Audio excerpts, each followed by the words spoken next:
नमस्कार। देश का सियासी माहौल एकदम से बदल गया है। चीनी घुसपैठ का मसला राहुल गांधी ने जिस तरह जोर शोर से उठाया है या किसान आंदोलन को लेकर चाहे कांग्रेस हो या बाकी विपक्षी दल, इन्होंने सरकार को घेरने की कोशिश की है और किसानों ने भी अपने आंदोलन को रफ्तार देने के लिए लगातार कई जगहों पर महापंचायत करने का ऐलान किया है। इससे सरकार घिरती हुई नजर आ रही है। हालांकि सरकार भी अपने स्टैंड पर कायम है और उसका यह कहना है कि चीन के साथ उसने जमीन नहीं गंवाई है और किसानों के लिए जो कानून वो लेकर आई है वो किसानों के फायदे में। तो क्या वास्तव में सरकार के ऊपर विपक्षी दल सियासी दबाव बनाने में कामयाब हुए हैं? इस पर मैं बात करूंगा। आप देख रहे हैं सत्यहिंदी.com। अपील मेरी आपसे वही है कि कॉर्पोरेट मीडिया के मुकाबले आजाद पत्रकारिता का समर्थन करें। सत्य हिंदी की सदस्यता योजना में शामिल हो।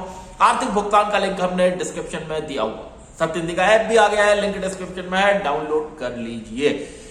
आप देख रहे हैं कि दिल्ली के बॉर्डर्स पर जो किसानों का आंदोलन चल रहा है वो लगातार रफ्तार पकड़ रहा है।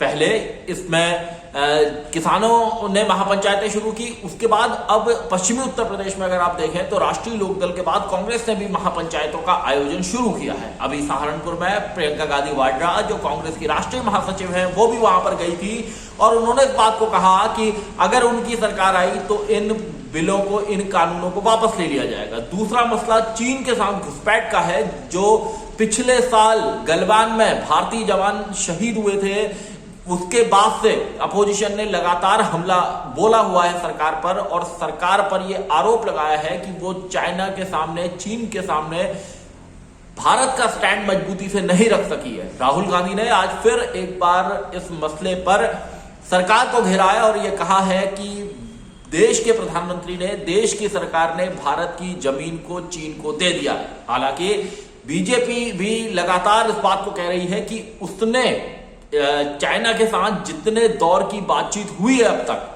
चाहे वो मिलिट्री टॉक्स हो या उसमें राजनीतिक जो वार्ताएं हैं वो हो, उसमें उसने भारत का स्टैंड पूरी ताकत के साथ रखा है। और अभी जब रक्षा मंत्री राजनाथ सिंह ने संसद में इस बात को कहा कि भारत ने कुछ भी नहीं खोया है, उस पर ही राहुल गांधी ने आज पलटवार किया और सरकार पे यह आरोप लगाया कि सरकार ने चीन के सामने सिर झुका दिया है।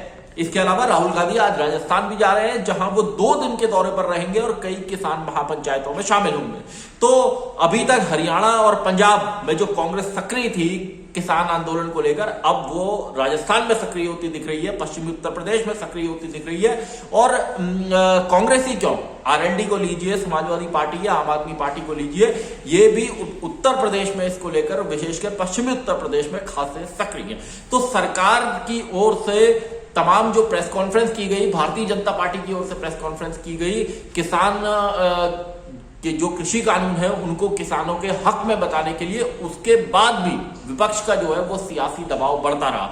किसानों ने यह ऐलान किया है कि आने वाले दिनों में चाहे पश्चिमी उत्तर प्रदेश हो, चाहे हरियाणा हो या राजस्थान हो, वो इन सभी जगहों पर किसान महापंचायतों का आयोजन करेंगे और उनका जो आंदोलन है, जिसमें उन्होंने रेल रोकने की भी 4 घंटे के लिए बात कही है, वो आंदोलन को लगातार रफ्तार देते रहेंगे। तो ऐसे में सवाल यही है कि चीनी घुसपैठ का चाहे मामला हो या मामला हो किसान आंदोलन का, देश की जो सियासी तस्वीर बन रही है, जो सियासी पिक्चर सामने आ रही है, उसमें क्या सरकार दबाव में आएगी? क्योंकि हमने देखा है कि 26 जनवरी को गणतंत्र दिवस के दिन जो ट्रैक्टर रैली हुई, उसमें कुछ उपद्रवियों ने जिस तरह हिंसा का सहारा लिया, उसके बाद एक बार सरकार और Bharatiya Janata party attacking mode में आई थी और उन्होंने कहा था कि ये जो झंडा फहराया गया लाल किले पर या ये जो ट्रैक्टर रैली हुई, इसकी वजह से में जो हिंसा हुई और जिस तरह झंडा फहराया गया लाल किले पर, उससे देश की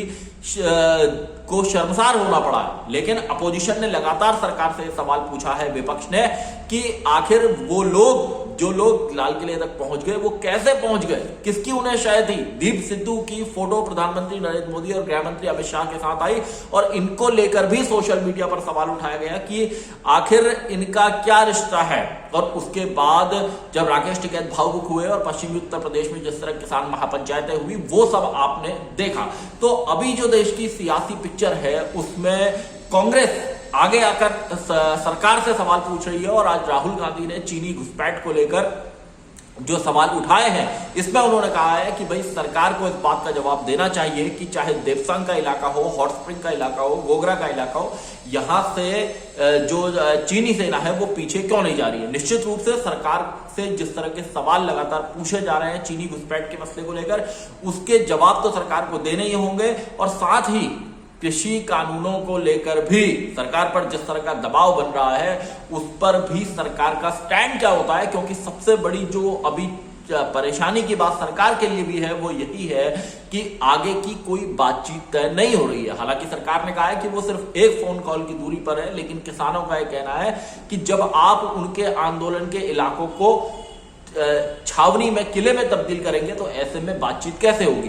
तो किसानों ने जहां अपनी महापंचायतें करनी शुरू की है, वहीं भारतीय जनता पार्टी भी सोशल मीडिया पर लगातार सक्रिय है और किसानों खुद को किसान हितैषी बताने का दावा करती है। इस सब के बीच में 5 राज्यों के विधानसभा चुनाव भी है और वहां भी जबरदस्त सियासी लड़ाई चल रही है। तो ऐसे में कांग्रेस क्या, असम में लीजिए या बंगाल में लीजिए या तमिलनाडु में लीजिए, जो चुनावी राज्य हैं, पुडुचेरी में लीजिए, इन राज्यों में क्या कांग्रेस किसान आंदोलन के जरिए एक सियासी दबाव बनाने की कोशिश कर पाएगी, या जो बाकी विपक्षी दल हैं वो केंद्र सरकार को चीनी घुसपैठ के मसले पर, कृषि कानूनों के मसले पर, किसान आंदोलन को लेकर घेर पाएंगे, ये एक देखने वाली बात होगी। हालांकि सरकार ने कहा है कि किसान आंदोलन को लेकर जो भी चुनावी राज्य हैं उनमें कोई असर नहीं पड़ेगा और बीजेपी का यह कहना है कि उसको वहां पर इन राज्यों में इसका असर नहीं होगा और उसको जीत मिलेगी। लेकिन जिस तरीके के सवाल तमाम उठाए गए हैं कांग्रेस की ओर से चीनी घुसपैठ के इशू को लेकर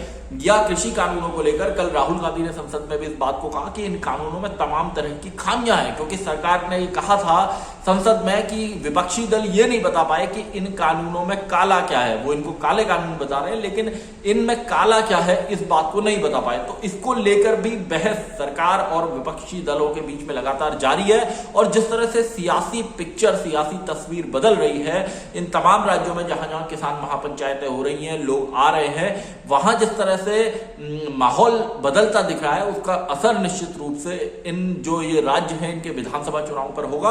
और अगले साल की शुरुआत में जहां पंजाब में विधानसभा के चुनाव हो रहे हैं, अभी स्थानीय निकाय के चुनाव पंजाब में हो रहे हैं या उत्तराखंड में चुनाव हो रहे हैं, उत्तर प्रदेश में चुनाव हो रहे हैं, वहां तक भी इसका सियासी असर देखने को मिल सकता है और तमाम विपक्षी दलों ने इसको लेकर अपनी अपनी तैयारियां की हैं। सत्यहिंदी.com में आज के लिए बस इतना ही। ऐसे ही तमाम मुद्दों पर मेरी आपसे आगे भी बातचीत होती रहेगी। धन्यवाद। सत्य हिंदी का ऐप डाउनलोड करें गूगल प्ले स्टोर पर।